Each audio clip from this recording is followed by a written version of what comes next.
Hi friends, আজ একটা নতুন ম্যাথ প্রবলেম নিয়ে এসেছি। প্রবলেমটা খুব ইম্পর্ট্যান্ট। কী বলেছে দেখো, on selling an article for ₹1540 a shopkeeper get the loss of 8.33%. At what price should he sells it that he get 28.57% profit. তো এই আমার প্রবলেম। এই প্রবলেমটা আমি কীভাবে সলভ করবো দেখো, এখানে একটা জিনিস খেয়াল করে দেখো, এখানে যে তোমার পার্সেন্টেজগুলো দেওয়া আছে এগুলো সব একটু ডিফারেন্ট টাইপের। কারণ আমরা অন্যান্য যে অঙ্কগুলোতে দেখেছিলাম 10%, 12%, 5% ছিল, সেগুলো ইজি ক্যালকুলেট করা যেত, বাট এই নাম্বারগুলোকে তোমার ফ্র্যাকশানে কনভার্ট করাতে হবে। আর যেহেতু এগুলো পয়েন্টের পর ডিফারেন্ট টাইপের ভ্যালুগুলো আছে, তাই সেই জন্য তোমরা চেষ্টা করবে যে এই ধরনের ফ্র্যাকশানের মানে পার্সেন্টেজের ফ্র্যাকশান ভ্যালুগুলো মুখস্থ করে ফেলার। কারণ এটা খুব এরকম টাইপের অঙ্ক এখন এক্সামে খুব দেখা যাচ্ছে। এটা একটা খুব কমন প্রশ্ন।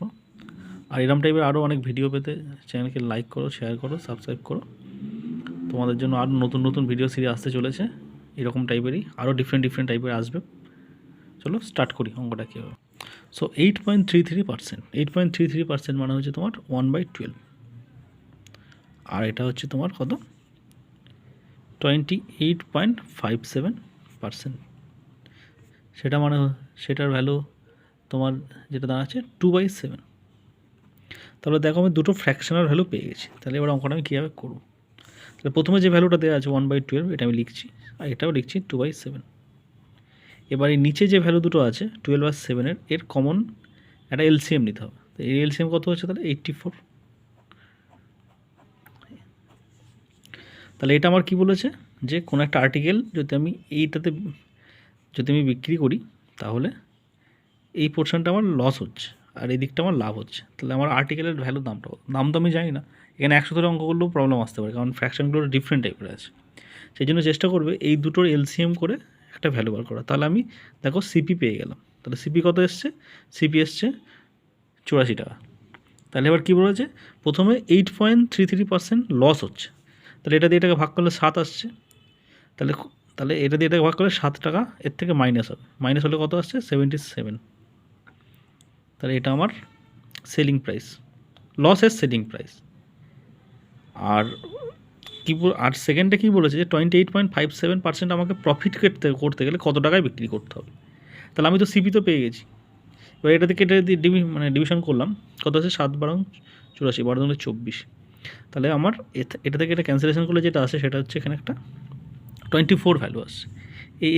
এর সাথে 24 আমি অ্যাড করব। তাহলে কত আসছে? 108। এই টাকাটাই আমি নতুন, এই 108 যে ভ্যালুটা আছে, এই টাকাটা আমাকে লাভ করতে হবে। এবার দেখো অঙ্কে দেওয়া আছে যে এই আর্টিকেল কত টাকায় সেল করেছে? 1540 টাকায় সেল করেছে। তাহলে এই 1540 ভ্যালু হয় 77। তাহলে 77 সমান কত লিখতে পারি আমরা? 1540। তাহলে একের ভ্যালু কত আসছে? একের ভ্যালু আসছে 20। তাহলে তাহলে আমাকে কি বলেছে যে 28.57 আমাকে লাভ করতে হবে। তাহলে একের ভ্যালু যেটা আসছে 20, সেইটার সাথে মাল্টিপ্লাই করে দেবো। তাহলে 108 × 20, তাহলে কত আসছে? 2160।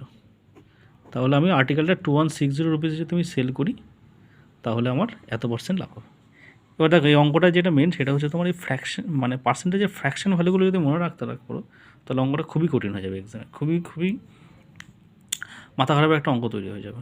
সো এরকম টাইপের আরও ভিডিও তোমরা পেতে চাইলে চ্যানেলকে লাইক করো, সাবস্ক্রাইব করো, আর কেমন লাগলো জানিও, আর কমেন্ট করো তোমরা যদি তোমাদের কোনো নতুন অঙ্ক প্রবলেম আটকায়। আর এইরকম আরও অনেক পার্সেন্টেজের বা ডিফারেন্ট ম্যাথের চ্যাপ্টার ভিডিও আসতে চলেছে চ্যানেলে। তোমরা সাথে থেকো অ্যান্ড শেয়ার করো। Thank you.